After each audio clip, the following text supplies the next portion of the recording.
Hi, my name is Ashley Jackson. The title of my project was Increasing Wellness for Mother and Baby Pre- and Post-Delivery. Research suggests that patients receive little to no education about weight gain during pregnancy. The purpose of this project was to educate providers on the importance of educating patients about the Institute of Medicine guidelines for weight gain during pregnancy and adverse effects associated with excess gestational weight gain. Obesity is a growing epidemic in the pregnant population, with a prevalence as high as 35% in the United States. Obesity during pregnancy is linked to several adverse effects, such as preeclampsia, gestational diabetes, stillbirth, abnormal fetal growth, and cesarean delivery. It has also been said that obesity during pregnancy increased the risk for delivery complications, including shoulder dystocia, vacuum and forceps-assisted delivery. Risks posed to the baby include congenital anomalies, including spina bifida and oral clefts, macrosomia, meaning a large baby, and an increased risk of obesity in adulthood. To obtain relevant research, several databases were searched. Inclusion criteria for the project included articles published between 2009 and 2014 and articles published in English. Altogether, 8 articles were included in the literature review.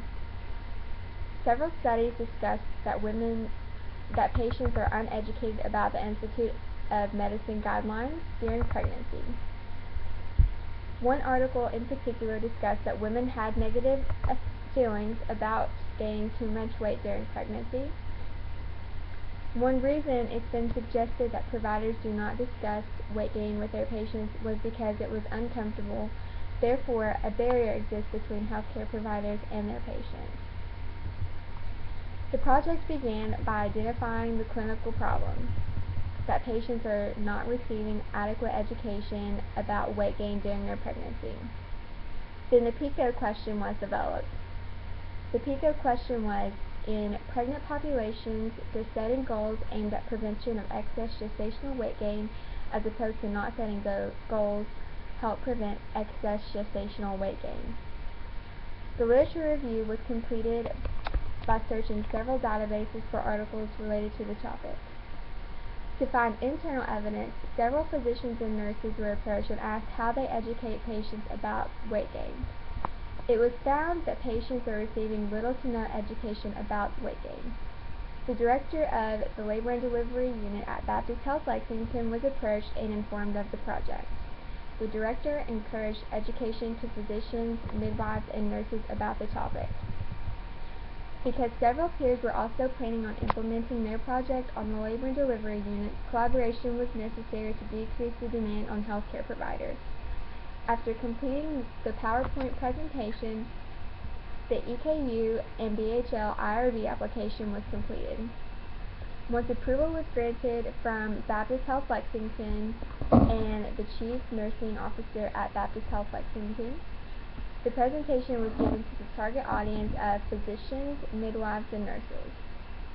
At the end of the presentation, those in attendance were asked if they had any questions or comments. Strengths of the presentation included the collaboration with other students to decrease the demand on the staff. The presentation was made available for the staff to attend, and handouts were left at the nurses' station for those who could not attend. Potential changes for the presentation would be possibly having another presentation to allow more staff to attend, having a visual aid at the presentation, and using an evaluation tool to determine the effectiveness of the presentation. Does anybody have any questions? Thank you for your attention.